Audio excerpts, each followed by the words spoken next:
Hello and praise the lord, God bless you all. प्रभु आपको आशीष दे, प्रभु आपको बरकत दे। मैं एक बार फिर से पास्टर आनंद आपके बीच में उपस्थित हूँ, परमेश्वर के कलाम को लेके, परमेश्वर के बातों को लेके आपके बीच में समझाने के लिए, सिखाने के लिए और बताने के लिए। और मेरी खुशनसीबी है कि एक बार फिर से हमें संडे सुबह में परमेश्वर के कलाम से कुछ सीखने जा रहे हैं। परमेश्वर आपको इस कलाम से आशीष दे जो हम ग्रहण करने जा रहे हैं। आज हम एक अच्छे विषय पर बात करेंगे और वो है कि हमें क्या शिक्षाएं मिलती हैं योना की पुस्तक से। एक बड़ी अच्छी किताब है बाइबल में जिसका नाम है योना, और उससे हम आज शिक्षाओं को हासिल करेंगे। What are the lessons that we get from the book of Jonah. और इसके विषय में मैं इतना ही कहना चाहूँगा कि ये one of the favourite books है मेरी बाइबल में, और इसमें बहुत कुछ मुझे सीखने को मिलता है परमेश्वर के कलाम से। जब मैं इसको पढ़ता हूँ, इसको रिव्यू करता हूँ, इसको देखता हूँ, और मैं चाहता हूँ आज हम सब मिलकर इसको रिव्यू करें, इसको देखें, समझें, सीखें और इससे हासिल करें वो शिक्षाएँ।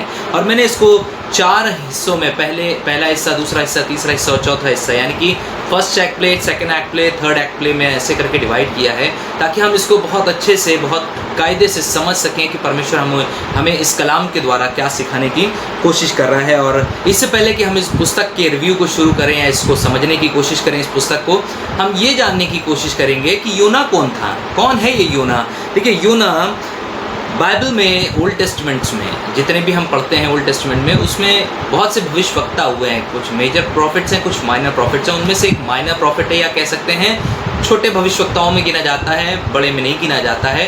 लेकिन इसका मतलब ये नहीं है कि ये किसी भी हाल में परमेश्वर की अनॉइंटिंग में किसी भी भविष्यवक्ता से कम था।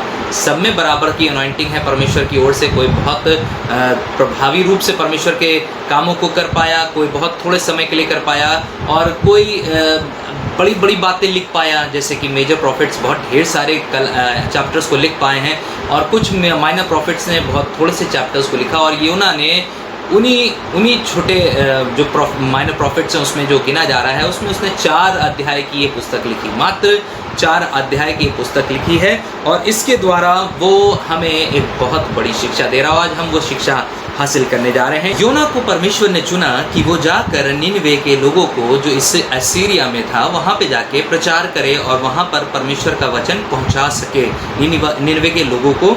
और इसके लिए योना को जो चुना गया, तो योना को अपना ये चुनना पसंद नहीं आया, और उसने कहा परमेश्वर के विरुद्ध जाने की कोशिश करी, और उसने दूसरा रास्ता पकड़ा। परमेश्वर से भेज कहा रहा था, वो जा कहाँ रहा था। सो हम इतना तो जान गए हैं योना के बारे में कि योना कौन था। तो आइए अब हम शुरू करते हैं स्टेप बाय स्टेप। 4 हिस्सों में हम इसको सीखेंगे कि योना की ज़िंदगी से या इस पुस्तक से हमें क्या सीखने को मिलता है। पहला एक्ट प्ले जो हम सीखने जा रहे हैं, योना परमेश्वर से भागा। योना पहला हिस्सा जो है उसमें हम सीख रहे हैं कि योना परमेश्वर से भागा। योना ran away from God। और ये पहले अध्याय के 3 पद में पढ़ने को मिलता है, यहाँ पे लिखा हुआ है, परंतु योना यहोवा के सम्मुख से तर्शीश को भाग जाने के लिए उठा और याफा नगर को जाकर तर्शीश जाने वाला एक जहाज पाया और भाड़ा देकर उस पर चढ़ गया और उसके साथ यहोवा के सम्मुख से तर्शीश को चला गया।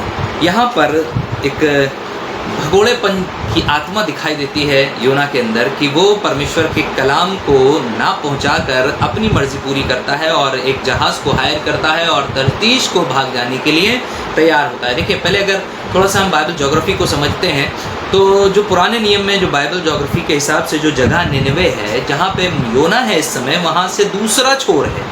परमेश्वर उसे एक छोर से दूसरे छोर जाने को कह रहा है, इसलिए वो बड़ा परेशान है। दूसरी बात, उसे बहुत कुछ अभी मालूम है कि परमेश्वर ऐसा कुछ नहीं करने वाला है, इसलिए और भी वो ज़्यादा इसके लिए चिंतित नहीं था, और उसने सोचा चुपचाप से निकल जाएंगे हम। और यहीं पे उसने डिसाइड किया कि अब मैं एक नाव लूँगा और मैं दूसरी दिशा में जाऊँगा। यहाँ जाना इधर है, जहाँ उधर रहे हैं। और इसीलिए पहली जो चीज़ हमें इस बात से सीखने को मिली वो है, When we run away from God, we always end up in worse situation. जब हम परमेश्वर से भागते हैं, पहला सबक है कि हम बहुत बुरी दुर्दशा में पड़ जाते हैं, हमारी हालत बद से बदतर हो जाती है। कई लोग, हम में से आप यहाँ जो बैठे शायद इस वचन को सुन रहे हैं, हमारे मन में परमेश्वर ने कोई ना कोई बोझ ज़रूर डाला होगा, हमारे मन में कोई ना कोई बात ऐसी डाली होगी। हो सकता है परमेश्वर ने आपसे बोला है कि नशा बंद कर दो, हो सकता है परमेश्वर ने बोला है आपसे कि आप बुराई करना बंद कर दो, हो सकता है परमेश्वर ने आपसे बोला जो तुम्हारा अवैध संबंध है किसी के साथ उसे रखना बंद कर दो। और कई बार परमेश्वर ने बोला होगा अपनी बीवी से प्यार करो, उसकी इज्जत करो और उससे प्यार करो, उसका साथ मत छोड़ो। ऐसी बहुत सी चीज़ें आपके मन में बोझ जैसी होंगी जो आप शायद नहीं कर रहे होंगे। परमेश्वर चाहता है कि आप करें लेकिन हम नहीं करते हैं, और इसीलिए हम कई बार अपने मन को बहुत सांत्वना दे देते हैं। हम कहते हैं कि नहीं, परमेश्वर के प्लान से बेटर प्लान है हमारे पास। परमेश्वर ने जो योजना बनाई है उससे कहीं बेहतर योजना हमारे पास है, इसलिए हम परमेश्वर की बात को नहीं सुनेंगे। और इस तरीके से हम अपने दिल को सांत्वना दे लेते हैं। लेकिन परमेश्वर हमें बार बार जो कुछ हम गलत कर रहे होते हैं उसके विषय में चिताता रहता है, बताता रहता है, नहीं ये गलत है, तुम इस बोझ को लेकर नहीं चल रहे हो जो मैंने तुम्हें दिया है, तुम अपनी मर्जी पूरी कर रहे हो। और इसकी वजह से एक बड़ा काम होता है, पता क्या होता है, हम बहुत वर्स्ट सिचुएशन में, बहुत बद से बदतर सिचुएशन में लैंड अप हो जाते हैं, हम फंस जाते हैं और फिर हम कहते हैं अब हम क्या करें। दूसरी सबक जो हमें इससे सीखने को मिलता है, rebelling against God normally ends up hurting innocent people. और कई बार जब हम परमेश्वर के विरोध में काम करते हैं तो अपने साथ साथ हम उन लोगों की भी जान सासत में डाल देते हैं जिनका कोई कसूर भी नहीं होता है। देखिए यूना उसके पहले अध्याय के 4 और 5वें पद को मैं पढ़ूंगा आपके बीच में। यहाँ पे लिखा हुआ है, तब यहोवा ने समुद्र में एक प्रचंड आंधी चलाई और समुद्र में बड़ी आंधी उठी, यहाँ तक कि जहाज टूटने पर था। तब मल्लाह लोग डर कर अपने अपने देवता की दुहाई देने लगे और जहाज में से जो व्यापार की सामग्री थी उसे समुद्र में फेंकने लगे कि जहाज हल्का हो जाए। परंतु योना जहाज के निचले भाग में उतर कर सो गया था और गहरी नींद में पड़ा हुआ था। ये बेचारे जो जहाज में मौजूद थे इन्हें ये भी नहीं मालूम था कि ये किस वजह से उठा। ये सिर्फ ये सोच रहे थे कि परमेश्वर का कोप हम पे भड़क गया, अपने अपने देवताओं को याद करो, किसी तरह हम भैया बच जाएं। जहाज का सामान फेंक रहे हैं, अपना नुकसान कर रहे हैं, हो सकता है राशन पानी हो जो फेंक रहे हो और उसकी वजह से जहाज में ज़्यादा दिन सफ़र भी ना कर पाएँ। लेकिन उसके बावजूद भी आप देखिए योना आराम से निचले हिस्से में जहाज के पड़ा हुआ सो रहा है, उसे कोई मतलब नहीं कि बाहर क्या हो रहा है। कई बार ऐसे ही होता है, जब हम कई बार परमेश्वर की उपस्थिति से भागते हैं तो कोलैटरल डैमेज ज़रूर होता है। साइड बाय साइड हमारे साथ कोई ना कोई नुकसान ज़रूर झेलता है हमारे उस गुनाह का जो हमने किया है। कई बार हमारे डिसीजन फैसले हैं वो कई बार दूसरों को हर्ट कर सकते हैं, उन्हें नुकसान पहुंचा सकते हैं। बहुत ध्यान से समझिए, कई बार हो सकता है इसमें आपकी फैमिली सफ़र करे, आपके बच्चे, आपकी पत्नी, आपका पति, हो सकता है चर्च के लोग, हो सकता है दोस्त रिश्तेदार, ये सब हमारे एक गलत डिसीजन की वजह से सफ़र करेंगे, उनको खामियाजा भुगतना पड़ेगा। इसलिए इस बात का ध्यान रखें कि कई बार हम कहीं योना जैसी परिस्थिति तो नहीं कर रहे हैं कि हमने गलती करी और भुगत हमारे साथ और मासूम लोग रहे। तीसरी चीज़ जो हमें इससे सीखने को मिलती है, तीसरा लेसन या सबक जो हमें सीखने को मिलता है, the longer we run away from God the more difficult it becomes to rebel against him. और जितना ज़्यादा हम परमेश्वर से भागने की कोशिश करते हैं उतना ही ज़्यादा मुसीबतें और बढ़ती चली जाती हैं और ज़्यादा कठिनाइयाँ बढ़ जाती हैं। सुनिएगा योना उसके पहले अध्याय के 11वें और 13वें पद को बारी बारी से पढ़ूंगा। योना उसका पहला अध्याय उसका 11वां पद, तब उन्होंने उससे पूछा हम तेरे साथ क्या करें जिससे समुद्र शांत हो जाए। उस समय समुद्र की लहरें बढ़ती ही जा रही थी, कम नहीं हो रही थी, बढ़ रही थी। और 13वें पद में लिखा हुआ है, तो भी वे बड़े यत्न से खेते रहे कि किनारे पर ले आए, परंतु पहुंच ना सके क्योंकि समुद्र की लहरें उनके विरुद्ध बढ़ती ही जा रही थी। कई बार परमेश्वर हमें ऐसे ही छोड़ नहीं देता है, लेकिन परमेश्वर हमारे पीछे पड़ा रहता है, लगा रहता है कि किसी तरह हमारा ध्यान उस तरफ आकर्षित करे कि हम गलत जा रहे हैं, हमें सही होने की ज़रूरत है। और परमेश्वर हमें सही करता भी है। इसलिए जब कभी आप वार्निंग सिग्नल्स को देखें, जब आपके सामने सिग्नल्स आएँ कि नहीं भैया ये गलत रास्ता है, इस पे मत चलो, गलत रास्ता है, इस पे मत जाओ, चोरी मत करो, झूठ मत बोलो, व्यभिचार मत करो, खून मत करो, तो आप उन सिग्नल्स को ज़रूर से ध्यान रखें और उससे पीछे मुड़ जाएं। योना को बहुत साफ तरीके से पता था कि जो जहाज़ में मुसीबत आई है वो खुद स्वयं योना की वजह से आई है, और इसलिए योना को ये मालूम था कि अब कुछ हो नहीं सकता है, सिर्फ एक रास्ता बचा है और वो है पहला अध्याय योना का और उसके 12वें पद में लिखा हुआ है, उसने उनसे कहा मुझे उठाकर समुद्र में फेंक दो, तब समुद्र शांत पड़ जाएगा, क्योंकि मैं जानता हूँ कि यह भारी आंधी तुम्हारे ऊपर मेरे ही कारण आई है। देखिए योना को मालूम है कि ये विपत्ति उसकी वजह से है और परमेश्वर उसके विरोध में खड़ा है, उसे छोड़ेगा नहीं। इसलिए उसने कहा ऐसा है भैया, मुझे उठाकर पहले ही फेंक दो ताकि सब कुछ शांत हो जाए, क्योंकि मैं जानता हूँ कि ये मेरी वजह से विपत्ति तुम पर आई हुई है। जब हम परमेश्वर के विरोध में काम करते हैं, हमेशा याद रखिए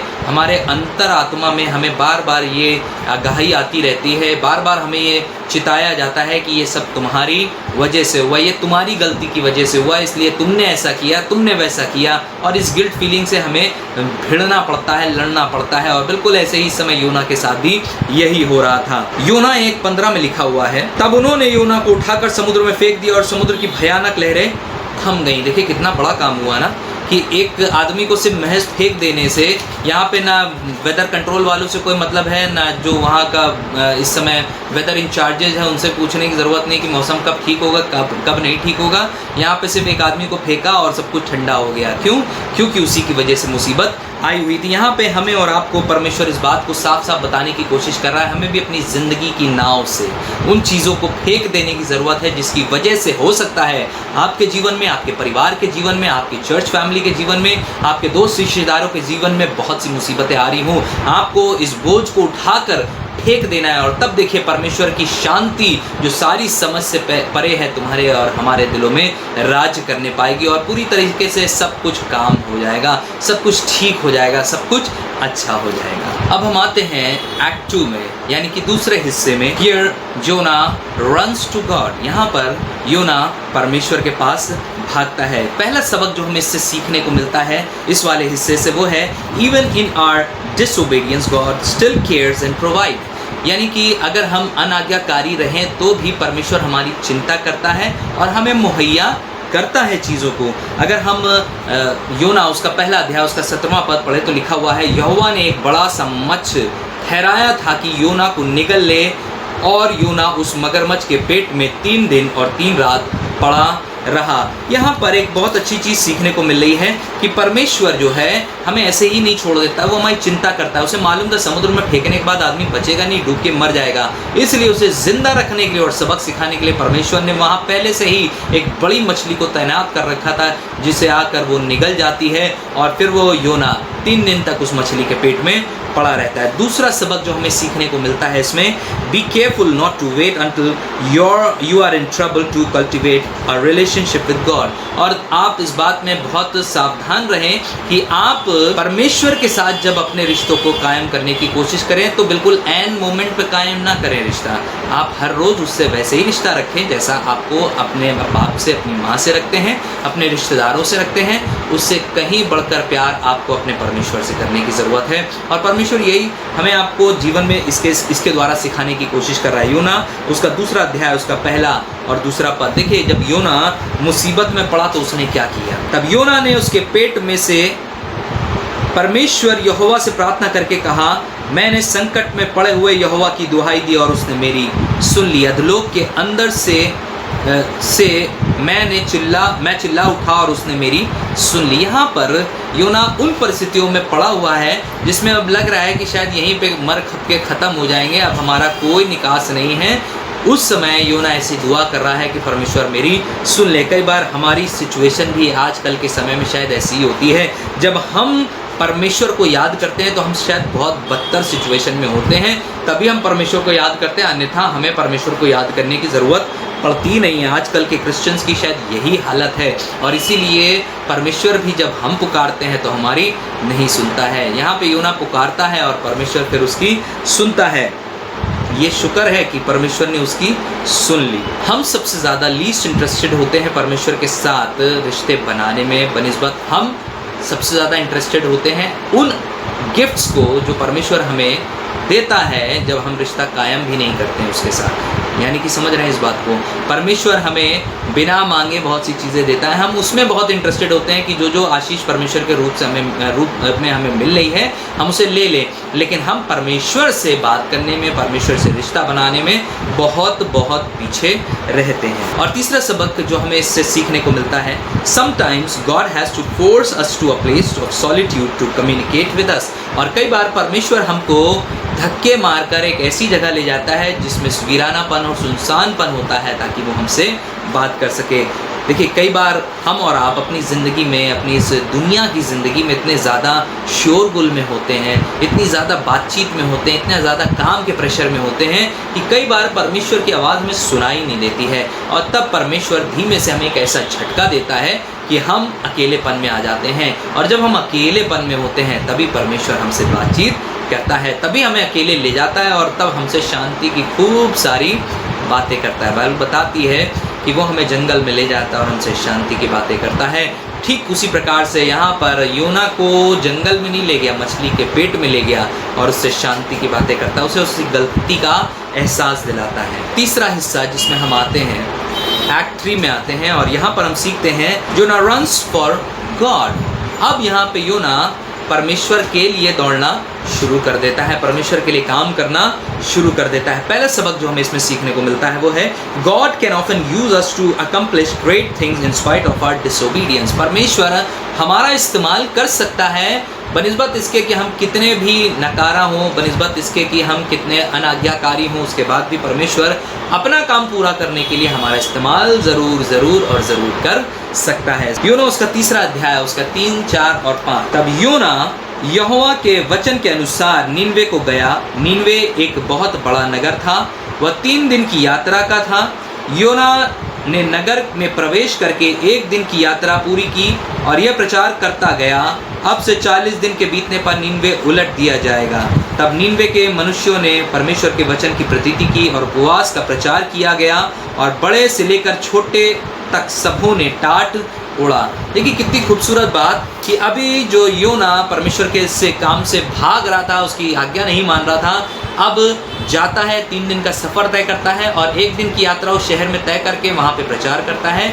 और सबसे अच्छी बात जो मुझे लगी कि उस प्रचारक के द्वारा वहाँ के लोग विश्वास करते हैं परमेश्वर पर, पश्चाताप करते हैं, बड़े से लेकर छोटा, और उसके बाद टाट ओढ़कर बैठ जाते हैं, उपवास करते हैं और परमेश्वर से माफ़ी मांगते हैं।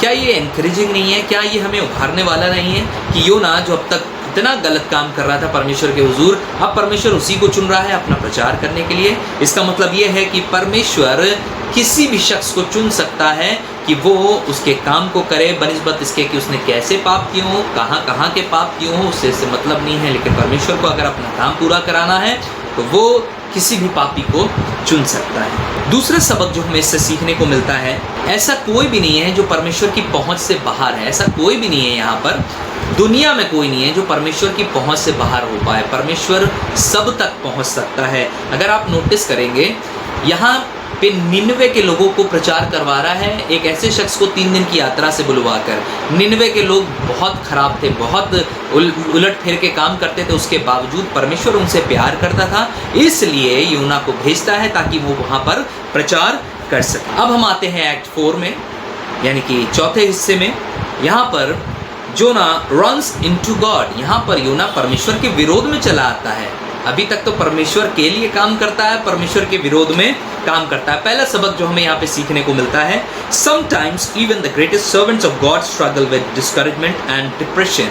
यानी कि कई बार परमेश्वर के जो सेवक होते हैं उनके भी जीवन में डिस्करेजमेंट आता है, नकारात्मक स्थितियाँ आती हैं और कई बार तो डिप्रेशन भी आ जाता है, नकारात्मक सोच आ जाती है और उसकी वजह से उनके जीवन में थोड़ी देर के लिए बड़ी परेशानियाँ आ जाती हैं। अगर आप याद करें, यहाँ पर योना ने चौथे अध्याय में, योना चौथा अध्याय और उसके तीसरे पद में एक बात कही परमेश्वर से। उसने क्या कहा? इसलिए अब हे यहोवा मेरे प्राण ले ले, क्योंकि मेरे लिए जीवित रहने से मरना ही भला है। यहाँ पर अभी तक तो वो कह रहा है कि परमेश्वर मुझे अच्छा नहीं लग रहा, अब जीवन, मेरा जीवन बड़ा बर्बाद हो गया। पता किसको देखकर बर्बाद हो गया? कई बार लोग अपने दुख से इतने दुखी नहीं है जितना औरों के सुख से दुखी है। बिल्कुल यहाँ पर वही हाल है।